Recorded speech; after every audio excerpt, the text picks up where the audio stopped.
Good morning friends. यहाँ पर हम आरपीएससी फ़िज़िक्स फर्स्ट ग्रेड की तैयारी कर रहे हैं और लास्ट लेक्चर में हमने एफईटी ट्रांजिस्टर जो है वो कंप्लीट कर लिया था। कंप्लीट क्या, उसका जो जेएफईटी था वो हमने कर लिया है। अब हमारा जो टॉपिक है एफईटी का ही वो है मॉसफेट पढ़ेंगे हम। Metal oxide semiconductor field effect transistor, ठीक है। इसका फुल फॉर्म है metal oxide semiconductor field effect transistor. तो ये इसका फुल फॉर्म है। तो आप हेडिंग डालिए मॉसफेट और लिखिए इसमें इस प्रकार के क्षेत्र प्रभाव ट्रांजिस्टर में धारिता प्रभाव का उपयोग करके धारा को नियंत्रित किया जाता है। आई रिपीट, इस प्रकार के क्षेत्र प्रभाव ट्रांजिस्टर में धारिता प्रभाव का उपयोग करके धारा को नियंत्रित किया जाता है, ठीक है। अब इसमें पहला डालिए ई मॉसफेट।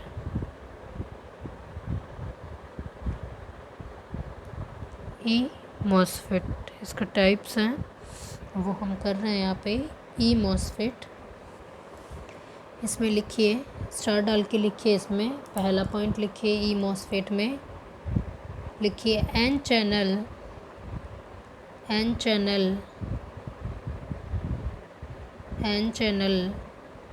मॉसफेट बनाने के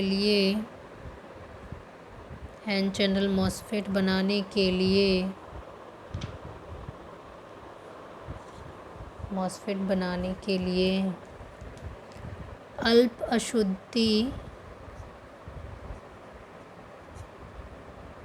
अशुद्धि वाला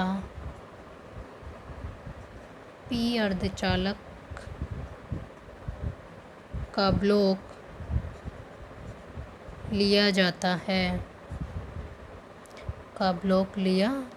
है। सेकंड पॉइंट लिखिए इसमें एन चैनल मॉसफेट में एस एंड डी टर्मिनल उच्च अशुद्धि वाले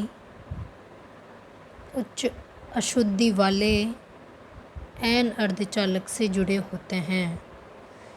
सेकंड पॉइंट में रिपीट कर रही हूँ, एन चैनल मॉसफेट में एस एंड डी टर्मिनल उच्च अशुद्धि वाले एन अर्धचालक से जुड़े होते हैं।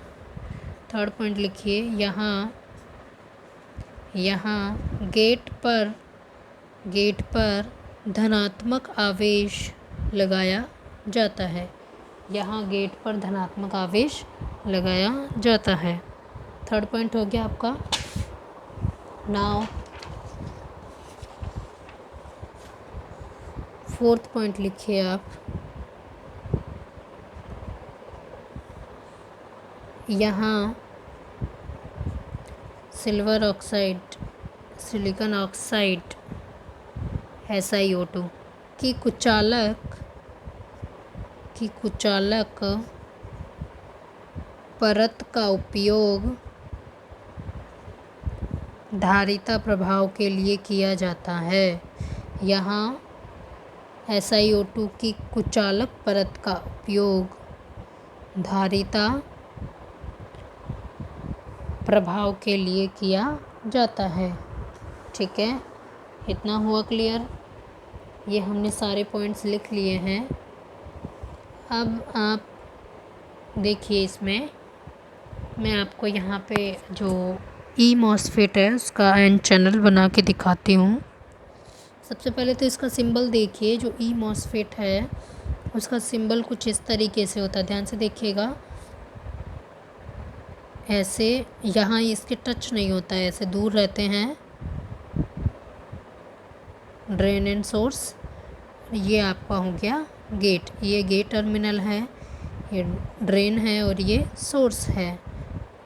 और एन के लिए यहाँ पे जो एरो मार्क आएगा वो इन अंदर की तरफ आएगा, सब्ट्रैक्ट, ठीक है ना। तो ये किसका है, ये है एन चैनल के लिए है ई मॉसफेट। अब जो पी के लिए बनेगा तो ये एरो बाहर की तरफ आ जाएगा, बस और कुछ नहीं है। अब देखिए इसको किस तरह से एक सेमीकंडक्टर के लिए बनाते हैं। देखिए यहाँ पर आपका N प्लस है, ये भी N प्लस है, और यहाँ जो ये गेट पर जो बनेगी लेयर वो है SiO2 की है आपके पास, ठीक है। तो ये यहाँ पे गेट कनेक्टेड है, और जो ये है ये सोर्स है और ये ड्रेन है। ये एक धातु की प्लेट है, ठीक है। तो यहाँ पे है P, ये P है आपका। इस वाले एरिया में क्या होती है, इम्प्योरिटी कम होती है, यानी अशुद्धि कम, ठीक है। तो ये जो बना है वो एन चैनल ई मॉसफेट है। आपके काम का ये नहीं है, आपके काम का ये है,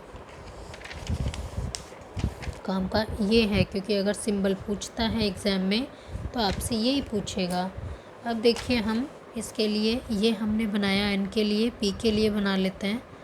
कुछ नहीं करना है, सिर्फ एरो जो डायरेक्शन दिखाया है करंट का वो बाहर की तरफ आ जाएगा, इस तरीके से आ जाएगा, ठीक है ना।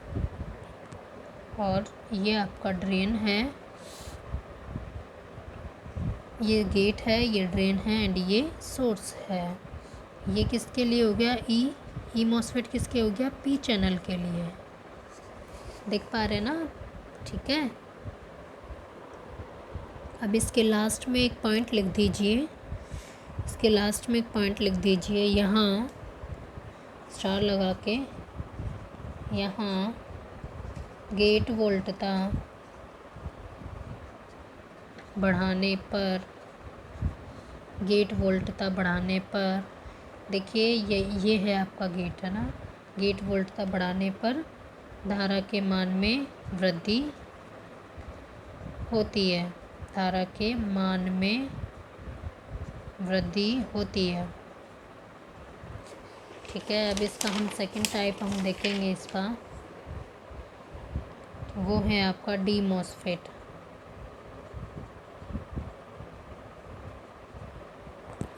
डी मॉसफेट डाल के लिखिए इसमें, इस प्रकार के मॉसफेट में गेट वोल्टता बढ़ाने से, इस प्रकार के मॉसफेट में गेट वोल्टता बढ़ाने से धारा के मान में कमी होती है,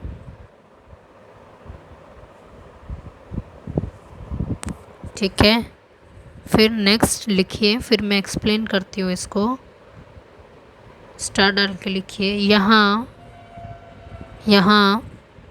SiO2, यहाँ SiO2 की परत चढ़ाने से पहले, यहाँ SiO2 की परत चढ़ाने से पहले सबस्ट्रेट, देखिए ऐसे लिखिए SUBSTRAT, सबस्ट्रेट, और ब्रैकेट में लिख लीजिए अवस्तर हिंदी में, की विपरीत, सबस्ट्रेट की विपरीत, ब्रैकेट में लिखिए विपरीत के बाद अल्प मात्रा,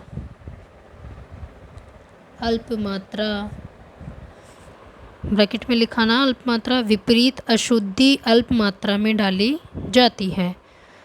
आई रिपीट, यहाँ SiO2 की परत चढ़ाने से पहले सबस्ट्रेट की विपरीत अशुद्धि अल्प मात्रा में डाली जाती है।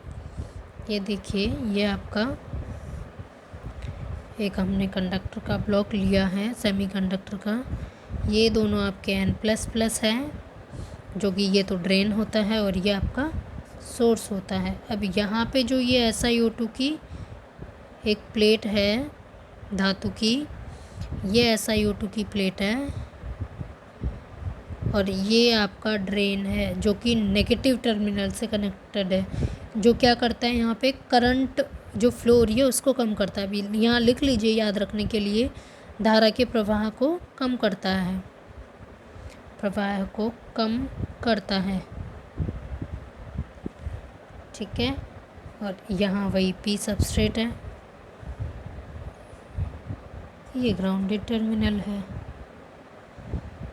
ये N चैनल बनाया हमने D के लिए। ये आपके काम का नहीं है, मतलब जो डायग्राम सिंबल्स हैं वो आपके काम के हैं। तो देखिए डी मॉसफेट के सिंबल्स कैसे बनते हैं वो देखिए आप।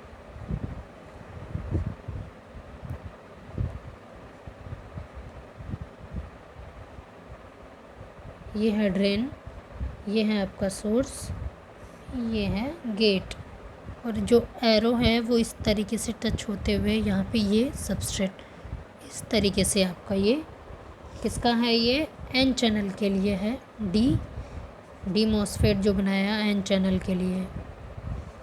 P किस तरह बन जाएगा, ये जो एरो है वो बाहर की तरफ चला जाएगा। देख लीजिए मैं बना के बता देती हूँ, सिंबल आपके बहुत काम के हैं, ठीक है। ये गेट है, ये ड्रेन है, ये सोर्स एंड ये जो एरो है वो इस तरीके से बनेगा, किसके लिए, ये है P चैनल D के लिए, ठीक है। तो ये इस तरीके से आपका जो FET है वो कंप्लीट होता है। FET हमने इस तरीके से कंप्लीट कर लिया है। FET के हमारा इलेक्ट्रॉनिक्स ही कंप्लीट हो गया है। सिर्फ आपका एक टॉपिक बच रहा है इसमें, ऑसिलेटर्स, वो हम मैकेनिक्स क्वांटम स्टार्ट करेंगे अभी 1-2 दिन में, तब फिर उसको हम बीच में कहीं ना कहीं करवा देंगे। 1 या 2 लेक्चर बनेंगे उसमें, 1 से 2 आवर का है वो, तो उसको भी हम कंप्लीट करा देंगे। और एक आपका जो क्वेश्चन था वो रह गया, वो आप लिखिए। मैं आप एक क्वेश्चन रह गया आपका, FET से रिलेटेड ही है। क्वेश्चन लिखिए यहाँ पे, एक क्षेत्र प्रभाव ट्रांजिस्टर यानी FET में वोल्टता लाभ का मान क्या होगा। एग्ज़ाम में आया हुआ है इसलिए मैं लिखवा ही देती हूँ। तो जो FET है उसके लिए जो वोल्टता लाभ है वो होगा GM/RL अपॉन 1 + GM/RL। ये याद करिएगा आप, ये देखिए AV बराबर GM/RL अपॉन 1 + GM/RL, ठीक है। तो यहाँ पे आपका इलेक्ट्रॉनिक्स लगभग ख़त्म होता है। ऑसिलेटर है आपका, उससे क्वेश्चंस बनते हैं, एक बार चेक करना पड़ेगा, क्वेश्चन पेपर देखती हूँ, देन फिर आपसे डिस्कस करती हूँ उसके बारे में। उससे क्वेश्चंस बनते हैं या नहीं बनते वो मैटर नहीं करता, हम उसको करेंगे, लेकिन एक बार मैं बता दूँगी कि बनते हैं या नहीं बनते। तो आपका ये इलेक्ट्रॉनिक सब ख़त्म हो गया है फर्स्ट ग्रेड का। अब हम स्टार्ट करेंगे क्वांटम, ठीक है। तो कमेंट करके बताइएगा कि आपको इलेक्ट्रॉनिक्स कैसा लगा पढ़कर। यहाँ इलेक्ट्रॉनिक्स आपको अच्छा लगा या नहीं लगा वो भी बताइएगा। और क्वांटम भी आपको पढ़नी है या नहीं पढ़नी, या कोई दूसरी बुक पढ़नी है, वो भी आप कमेंट करके बताइएगा। तो आज के लिए इतना ही। वीडियो पसंद आया हो तो लाइक एंड सब्सक्राइब कीजिएगा। Thank you.